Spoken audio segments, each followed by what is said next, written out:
Assalamualaikum. Assalamualaikum warahmatullahi wabarakatuh dan salam sejahtera. Selamat datang ke channel Syahri Ghaffar. Hari ini saya akan berkongsi masih lagi berkenaan dengan perisian OBS. Hari ini saya akan berkongsi berkenaan bagaimana kita nak tahu fungsi-fungsi dalam kontrol di bahagian menu kontrol tu. Okay, kita lihat, kita buka sekarang OBS. Okey, hari ini fokus saya adalah lebih pada bahagian paling kanan sekali ni lah, kontrol ni. Saya akan terang secara ringkas saja supaya mungkin anda nak tahu apa fungsi-fungsi yang ada ni lah. Okey, kita akan pergi satu persatu. Saya tak pergi secara detail, saya akan pergi secara ringkas saja supaya anda tahu apa fungsi setiap butang di bahagian menu kontrol ni. Okey, mula sekali kita akan pergi pada start streaming. Okey, start streaming ni adalah kalau kita hendak stream melalui YouTube, FB dan kemungkinan juga kita boleh streaming. Saya tak pasti. Setakat ni yang saya tahu hanya FB dengan YouTube saja. Okey. Sebelum kita start streaming, kita kena setting dekat dia punya key semua kena ambil daripada FB dengan YouTube tu. Kalau siapa nak guna FB, kita ambil daripada FB lah dia punya streaming key, dan juga di YouTube ada juga streaming key, kita ambil, kita masuk dalam ni lah. Tapi tu kena pergi bahagian setting.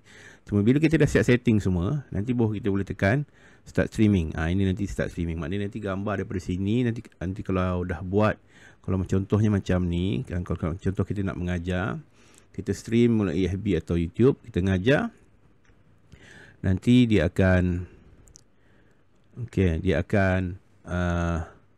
keluarlah dekat YouTube macam ni. Cuma dia akan delay sikit lah, dia tak ada macam ni lah.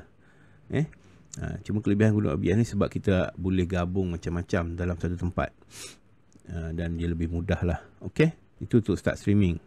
Okey, untuk start recording ni, super juga yang macam kita nak record, macam kita nak buat video pengajaran ke apa ke, video review ke apa ke, kita boleh guna recording. Sebab kita tak buat secara langsung lah. Yang macam streaming tu lebih pada siaran langsung, maknanya betul live, direct daripada sini. Kita hanya gunakan OBS ni sebagai kita punya platform lah untuk kita buat live di YouTube ataupun di FB. Okay, untuk recording ni lebih pada kita nak record dulu, lepas tu kita nak edit, mungkin kita nak edit, dan lepas tu kita gunalah apa-apa perisian yang boleh digunakan untuk editing lah. Okay, itu untuk recording. Lepas tu start virtual camera ni lebih kepada apa yang saya guna adalah lebih kepada untuk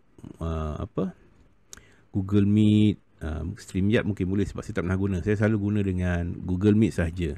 Tapi tak apa, nanti saya akan cuba teroka juga di StreamYard, mungkin kita boleh guna. Saya kalau guna Google Meet tu sebab saya seorang cikgu, saya akan mengajar menggunakan OBS, dan saya akan mengajar macam ni lah. Nanti ada di papan hitam tu adalah saya gunakan sebagai papan hitam. Saya akan mengajar matematik dengan menulis direct di atas kertas A4. Saya akan mengajar dan muka saya ada di belah tepi tu, mana murid boleh nampak apa yang saya cakap dan apa mimik muka saya, reaksi saya macam mana kan. Itu daripada guna start virtual camera lah. Maknanya virtual camera ni gunanya adalah ambil gambar, ambil pergerakan video ni, gambaran video ni terus ke Google Form yang semua ni, yang ada di OBS ni, itu gunanya. Okey, lepas tu studio mode. Studio mode ni lebih kepada memudahkan kita lah kalau kita nak tukar slide. Maknanya kita kat skin ni, kita ada dua.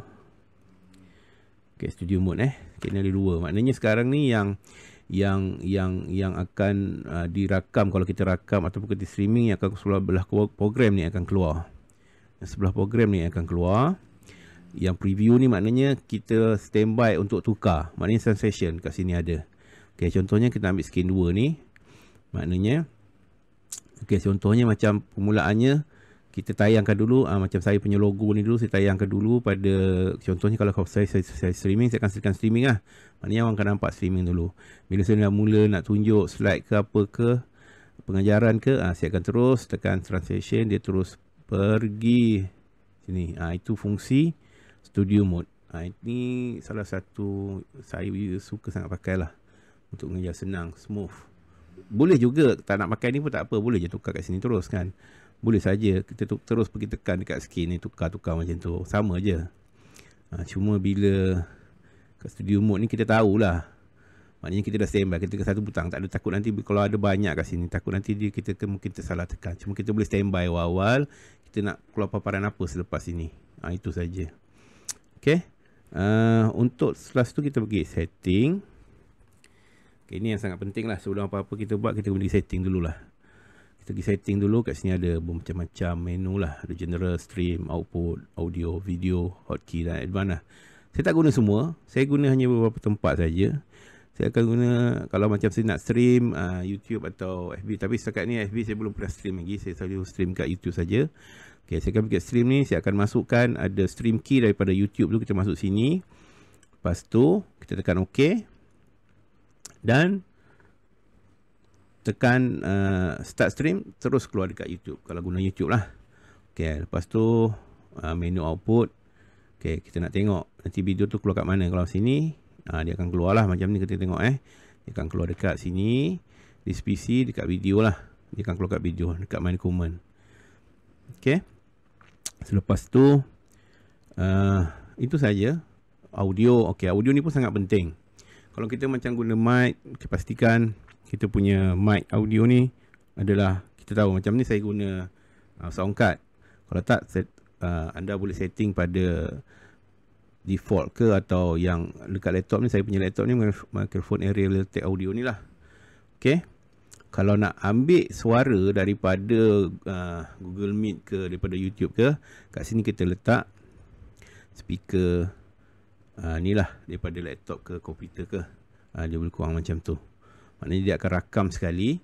Kalau tak nak, kita tutup je. Kita disable. Nanti tak adalah, kita hanya ambil suara daripada mic kita sahaja. Dia tak akan ambil daripada YouTube ke apa. Kalau tengah rakam ke ada Google Meet ke, kita tak ada suara orang masuk. Kita kadang open, kita nak bagi, kita nak suara kita je. Buatlah setting macam ni. Video pun tak ada apa. Ini pun saya tak ada ubah. Saya biarkan saja. Ini pun sama. Itu saja yang saya nak kongsikan pada hari ini. Berkenaan dengan menu control di Presian OBS. Okay, setakat itu saja. Terima kasih kerana menonton. Jangan lupa subscribe channel Syahril Ghaffar. Sekian, terima kasih. Assalamualaikum warahmatullahi wabarakatuh dan bye-bye.